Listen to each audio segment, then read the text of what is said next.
Hello guys, welcome to career media once again. My name is Gulshan Jha. Friends, MCC की round 3 counselling के बारे में बात करेंगे, साथ में रिवाइज कट ऑफ के ऊपर भी बात करेंगे, क्योंकि सबसे बड़ा सवाल यही है कि राउंड 3 काउंसलिंग की एमसीसी राउंड 3 काउंसलिंग की रजिस्ट्रेशन स्टार्ट हो चुकी है। अब जब रजिस्ट्रेशन स्टार्ट हो चुकी है तो ये इवेंट काफ़ी है रिवाइज कट ऑफ स्टूडेंट्स को डराने के लिए कि इस और उनके मन में ये कंफ्यूजन डालने के लिए कि लगता है अब राउंड 3 से पहले रिवाइज कट ऑफ पब्लिश नहीं होगी। रिवाइज जो कट ऑफ रिडक्शन होती है वो लगता है अब राउंड 3 के पहले नहीं होगी।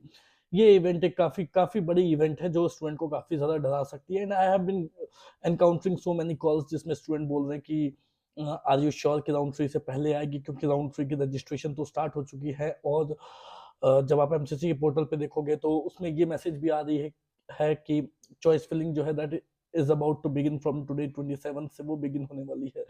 सो इन मैसेजेस को देखते हुए और रजिस्ट्रेशन क्योंकि राउंड 3 काउंसलिंग की स्टार्ट हो चुकी है, तो ये काफी है उन स्टूडेंट्स को डराने के लिए जो कट ऑफ रिडक्शन का वेट कर रहे हैं। बट हम उसी बात पे चर्चा करेंगे कि क्यों उनको डरने की जरूरत नहीं है और क्यों मैं इतना ज्यादा श्योर हूं कि जो रिवाइज कट ऑफ है वो जरूर आएगी, वो राउंड 3 से पहले आएगी।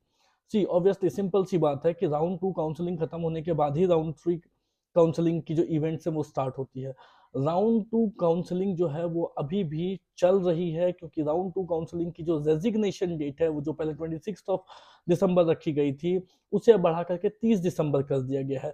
अब जब राउंड 2 काउंसलिंग की रेजिग्नेशन डेट को बढ़ाकर 30 दिसंबर कर दिया गया है तो ऑब्वियसली 30 दिसंबर तक स्टूडेंट्स जो भी अपनी सीट्स को छोड़ना चाहते हैं, ज्वाइन की हुई सीट्स को छोड़ना चाहते हैं, वो छोड़ सकते हैं।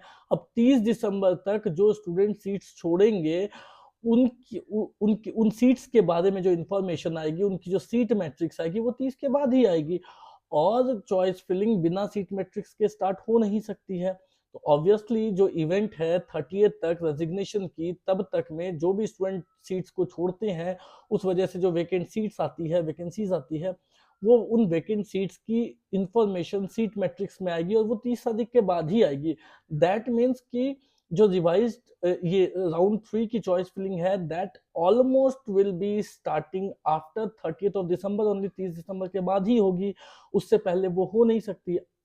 हालांकि ये जरूर है कि रजिस्ट्रेशन पार्ट को स्टार्ट कर दिया गया है, उसके बावजूद मैं आपको बोल देता हूं अगर चॉइस फिलिंग को उसके बाद भी स्टार्ट कर दिया जाता है, उसके बावजूद भी राउंड 3 काउंसलिंग जो है वो फुल फ्लेज में 30 तारीख के बाद ही होनी है। क्यों? क्योंकि उससे पहले इनको दो काम करने हैं, एक रिवाइज कट ऑफ पब्लिश करनी है और दूसरी एनआरआई जो नोटिस है वो नोटिस पब्लिश करनी है, जिससे कि एनआरआई कन्वर्शन की जो नोटिस आती है वो नोटिस आनी है। वो दोनों ही चीजें नहीं आई है, प्लस सीट मैट्रिक्स नहीं आई है, प्लस रेजिग्नेशन की जो डेट है वो 30 तारीख रखी गई है। तो ये सारी चीजें जो है वो फुल फ्लेज में जो चॉइस फिलिंग होगी वो 30 के बाद ही होगी। इस वजह से वी हैव स्टिल टाइम। मेरे पास जो इंफॉर्मेशन है उसके अकॉर्डिंग जल्द से जल्द अब रिवाइज कट ऑफ आने वाली है और इसे लेकर के मैं 100% श्योर हूं कि राउंड 3 काउंसलिंग से पहले ही, मतलब राउंड 3 काउंसलिंग तो ऑलमोस्ट आप देखोगे तो रजिस्ट्रेशन पार्ट स्टार्ट हो चुकी है, तो कुछ भी रजिस्ट्रेशन भले ही स्टार्ट हो गया हो, round 3 counselling is going to be delayed, वो डिले होने वाली है, कुछ और 2-4 दिन आगे बढ़ने वाली है, क्योंकि रिवाइज कट ऑफ और एनआरआई कन्वर्शन की जो ये है नोटिस है वो अभी तक नहीं आई है। तो इस वजह से वो स्टूडेंट जो कट ऑफ रिडक्शन का वेट कर रहे हैं उनको घबराने की जरूरत नहीं है, उनको डरने की जरूरत नहीं है। बट हाँ, ये जरूर है कि जब रिवाइज कट ऑफ आएगी तो अगर आप अपर क्लिनिकल और मिड क्लिनिकल ब्रांचेस लेना चाहते हो तो आपके लिए कम फीस में जो ऑप्शंस है वो अवेलेबल नहीं होंगे, वो ज्यादा फीस में ही ऑप्शंस अवेलेबल होंगे। उसके बाद आ जाते हैं कि राउंड 3 काउंसलिंग जो है उसकी ट्रेंड इस बार क्या रहने वाली है, एमसीसी राउंड 3 काउंसलिंग की ट्रेंड क्या रहने वाली है।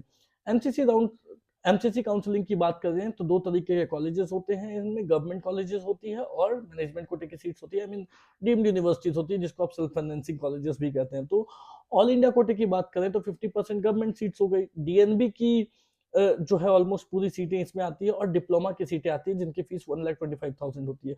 इन सीटों पर आपको लास्ट ईयर के कट ऑफ को अटेन करने, लास्ट ईयर की कट ऑफ जो है उसको अटेन करने का तो ये नहीं रहेगा, उसको और वापस से अचीव करने की तो शिफ्ट नहीं रहेगी, बट स्टिल राउंड 2 के कंपैरिजन में थोड़ी पॉजिटिव शिफ्ट आपको गवर्नमेंट मतलब ऑल इंडिया कोटा, डीएनबी और डिप्लोमा में आपको पॉजिटिव शिफ्ट राउंड 2 के कंपैरिजन में देखने को मिलेगा। क्यों?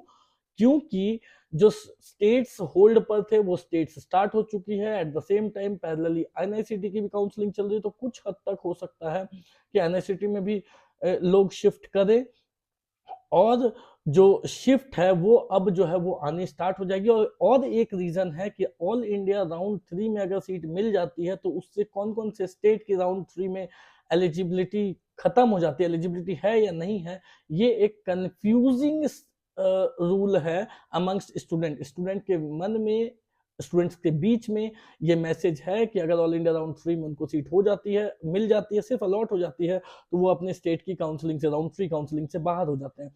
इस वजह से वो स्टूडेंट्स जिनको अपनी स्टेट में सीट मिल रही है या मिलने वाली है, या वो ऑलमोस्ट श्योर हैं कि उनके स्टेट में उनको राउंड 3 काउंसलिंग में सीट मिल जाएगी, वो कहीं ना कहीं एमसीसी की राउंड 3 काउंसलिंग में रिस्क नहीं लेंगे। और इसी वजह से मुझे लगता है कि ऑल इंडिया डीएनबी और डिप्लोमा में पॉजिटिव शिफ्ट जाने के पूरे चांसेस हैं राउंड 3 काउंसलिंग में।